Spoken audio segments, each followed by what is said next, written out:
Si tu as une offre, peu importe ce que tu proposes, que ce soit des services de marketing, des services professionnels, que ce soit des produits physiques, des produits digitaux, que ce soit du consulting, du coaching, peu importe ce que tu essayes de vendre, la prospection fait partie des meilleures méthodes d'acquisition client. Ça fait partie des meilleures méthodes pour faire connaître ce que tu as à vendre à de nouvelles personnes. Et tu peux le faire avec des personnes qui te connaissent déjà ou avec des personnes qui n'ont jamais entendu parler de toi.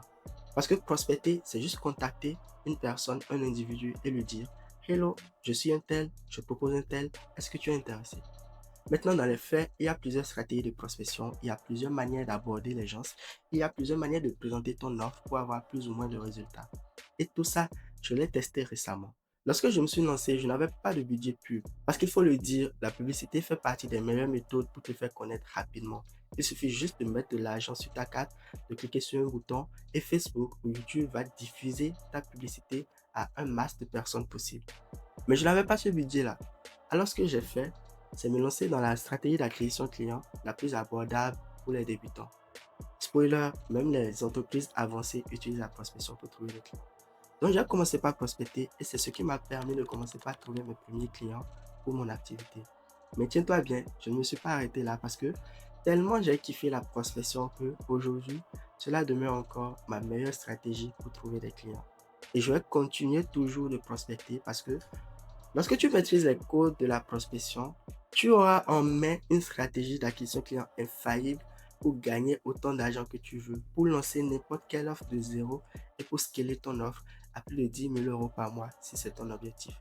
Je connais même des entrepreneurs qui gagnent plus de 100K par mois rien qu'avec la prospection parce qu'ils ont en place tout un mécanisme pour pouvoir prospecter autant de personnes que possible requises pour générer ces chiffres. Si tu ne me connais pas encore, bienvenue sur ma chaîne. Moi, c'est Smith KD, consultant en acquisition client. Et sur cette chaîne, je te partage les meilleures astuces pour trouver des clients pour ton activité et gagner plus tout simplement. Alors, dans la vidéo d'aujourd'hui, je vais te partager la stratégie que j'ai utilisée pour trouver mes premiers clients, la prospection essentiellement. Ce que j'ai fait et ce que je te recommande de faire, surtout si tu n'as pas 1000 $ à mettre chaque mois en budget publicitaire pour te faire connaître, c'est de choisir un réseau social. Tu peux choisir Instagram, LinkedIn, Facebook. TikTok, ça ne marche pas vraiment. Ou Inst, si tu veux. Donc, ce sont des réseaux sociaux qui ont des systèmes de DM qui sont bien rodés. Donc, des réseaux sociaux sur lesquels tu peux contacter facilement d'autres personnes. Sur ce réseau social-là, tu vas commencer par créer du contenu. Pourquoi créer du contenu? Parce que lorsque tu prospectes, les gens viendront voir ton compte avant de répondre. Et s'ils viennent sur un compte qui est animé, qui apporte du contenu de qualité, lié à ton offre, qui montre ton autorité, qui démontre que tu es vraiment un expert dans ce domaine, les gens seront plus à même de répondre à ton message de prospection. Par contre, si tu prospectes et qu'ils viennent sur ton compte et qu'ils voient que le compte est inanimé déjà, que le compte a zéro like, que le compte n'a pas de contenu, ça, en fait, ça les décourage à répondre à ton message de prospection. Donc, ton taux de réponse sera plus bas que possible. Ce qui fait que le plus important déjà, avant même d'envoyer le premier message, c'est de mettre en place une stratégie de création de contenu qui va te permettre de montrer ton autorité dans ton domaine lié à l'offre que tu veux proposer. Une fois que tu as cela en place, tu vas te charger de contacter au moins 100 nouvelles personnes par jour. C'est ce que j'ai fait à mes débuts. Je ne suis pas allé de même mode parce que lorsque tu débutes, personne ne te connaît. Et si personne ne te connaît, ton objectif, c'est de te faire connaître au maximum de personnes possible et de leur partager ton offre, juste pour savoir si elles sont intéressées. Parce que crois-moi, lorsque tu vas commencer par prospecter, tu vas remarquer qu'il y a des personnes qui ont besoin de ton offre, mais qui ne te connaissent pas. Et c'est le jour où tu vas les contacter qu'elles te diront, voilà, nous avons ce besoin-là. Merci de nous avoir contactés. Je reçois beaucoup de messages de ce genre suite à mes campagnes de prospection. Alors, choisis un réseau social, mets en place une stratégie de contenu, de création de contenu effective, et ensuite tu vas commencer par prospecter 100 personnes chaque jour pour ton offre. L'objectif, c'est de les contacter avec un script simple. En matière de prospection, si tu veux avoir des résultats, voici les 7 habitudes que tu dois mettre en place pour pouvoir avoir efficacement de retours positifs et signer des clients avec une stratégie de prospection. Donc, j'en ai fait un post LinkedIn que je vais te partager ici. La première habitude que tu dois développer pour pouvoir réussir en prospection, c'est la session de planification. Donc, tu dois toujours planifier tes journées parce que l'anxiété vient de l'incertitude. Avant, je passais mes matinées à essayer de savoir qui contacter. Bon, aujourd'hui, j'exécute juste un plan parce que j'ai déjà ma liste de prospection et mes scripts qui sont prêts. Donc, ce que tu vas faire, c'est de planifier ta journée avant de commencer par prospecter. Ça permet à ton cerveau de te concentrer sur l'exécution plutôt que de commencer par décider le jour même qui contacter et quoi faire ensuite. Donc, pour réussir notamment, commence par créer tes listes de prospection en amont. Cela va te permettre de mettre du temps de côté le jour J. Deuxième habitude que tu dois mettre en place, c'est de sanctuariser les blocs de deep work. Dans une culture commerciale qui glorifie le fait d'être toujours disponible, donc je fais l'investissement. Le travail profond, c'est ce qui te permet de générer des revenus. Donc, pour obtenir des rendez-vous, tu ne peux pas te permettre de te lever toutes les 5 minutes pour répondre à des notifications. Ce que je te recommande, et ce que je fais aussi, c'est bloquer entre 9 heures et 12 heures pour la prospection pure et la création de contenu à forte valeur ajoutée. Donc, durant ce laps de temps, tu ne prends pas de réunion, tu ne prends pas de Slack, pas de meeting, pas de distraction, et ce temps est non négociable. Parce que rappelle-toi, ta stratégie d'acquisition client, ta stratégie de prospection, c'est ce qui va te permettre de trouver des clients pour ton activité et de gagner de l'argent. Donc, c'est non négociable.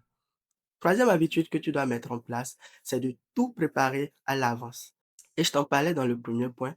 Ton cerveau ne peut pas passer efficacement du mode recherche au mode écriture. Et le changement de contexte détruit la qualité de ton travail. C'est pour cela que tu dois préparer tes listes et tes scripts de prospection en amont. Ainsi, tu pourras consacrer tes journées à la prospection pure et simple. Quatrième habitude que tu dois mettre en place pour réussir, c'est le pare-feu autour de ta concentration. Et c'est la règle que personne ne veut entendre. Tu dois supprimer les notifications, mettre ton portable hors zone pendant les heures de prospection, et cela va changer la donne pour ta productivité et ton taux de réponse. Ça, je te garantis parce que je l'ai remarqué aussi. Les notifications te volent ton attention. Et ça te donne juste l'illusion d'être actif, d'être en train d'avancer, alors que tu ne bouges pas d'un poil. Donc, pour réussir vraiment à être productif durant ce laps de temps que tu veux dédier à ta prospection, je te recommande déjà de bloquer le créneau, de désactiver tes notifications, de préparer tes listes en amont. Et la cinquième habitude que tu dois mettre en place, c'est le rituel de suivi post-déjeuner. Donc, beaucoup de freelances passent leur après-midi à scroller sur LinkedIn ou sur les réseaux sociaux pour faire de l'administratif. Et c'est la recette de la médiocrité, à mon avis. Donc, ton après-midi, normalement, c'est le moment où tes prospects sont le plus actifs. De ce fait, tu peux bloquer un créneau entre 13 heures et 15 heures exclusivement pour le suivi. Donc, durant ce laps de temps, tu reviens juste sur ce que tu as déjà prospecté le matin pour voir qui t'a répondu, qui est relancé et avec qui planifier ton meeting. Sixième habitude que tu dois mettre en place, c'est le rituel de déconnexion. Parce que tu ne peux pas être performant en vente si tu es branché jusqu'à 20 heures. Ce qui fait qu'à partir de 17 heures, personnellement, je me déconnecte. Je ferme mes outils de prospection, je ferme mes réseaux sociaux. Je vais faire une marche, je vais m'entraîner à la salle ou je fais n'importe quoi. Cela me permet en fait de contrôler mon travail et de garder toujours de l'énergie active pour pouvoir recommencer le lendemain. Septième habitude que tu dois mettre en place, c'est le sport. Donc, peu importe combien ton esprit est motivé, un corps affaibli va te ralentir, surtout lorsqu'il s'agit de prospection.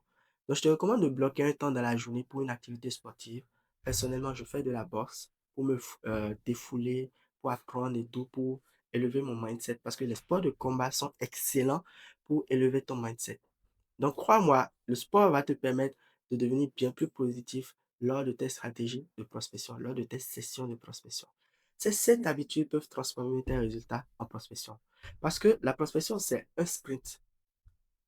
Parce que la prospection, c'est un jeu de long terme et de mindset. Si tu n'es pas motivé, crois-moi, tu vas abandonner. J'ai déjà coaché plusieurs personnes pour qui on a mis en place une stratégie de prospection qui n'ont pas tenu même 2 semaines parce qu'elles ont abandonné au premier non. Rappelle-toi, je l'ai dit toujours, si tu prospères, tu vas recevoir des noms. Et les noms, tu ne dois pas les prendre personnellement. Pas du tout. Ça, j'en parle dans une autre vidéo sur cette chaîne, mais tu ne dois jamais te décourager sur un nom. Un nom, c'est juste une personne qui te fait connaître qu'elle a déjà une autre méthode ou qu'elle a déjà ton service en interne de son entreprise. Donc, elle n'a pas besoin de déléguer cela. C'est tout. Mais c'est une erreur d'abandonner sur un nom. Sauf que si tu n'as pas le bon mindset, tu vas juste te décourager parce que tu seras démotivé. C'est tout pour cette vidéo. Je te recommande de mettre en place ces 7 habitudes si tu veux trouver des clients réellement avec la prospection. Et si tu veux encore aller plus loin, j'ai créé un cours gratuit qui s'appelle l'Académie d'acquisition client où je te partage comment mettre en place des méthodes d'acquisition client effectives, comment prospecter des personnes pour faire connaître ton offre et comment gagner plus pour ton activité. Si cela t'intéresse, il s'agit du premier lien dans la description de cette vidéo. C'est 100% gratuit. Je partage mes scripts de prospection, mes ressources et tout ce que je fais pour avoir du succès. Rejoins l'académie d'acquisition client pour scaler ton offre et gagner plus. Et moi, je te dis à très bientôt pour un prochain tuto.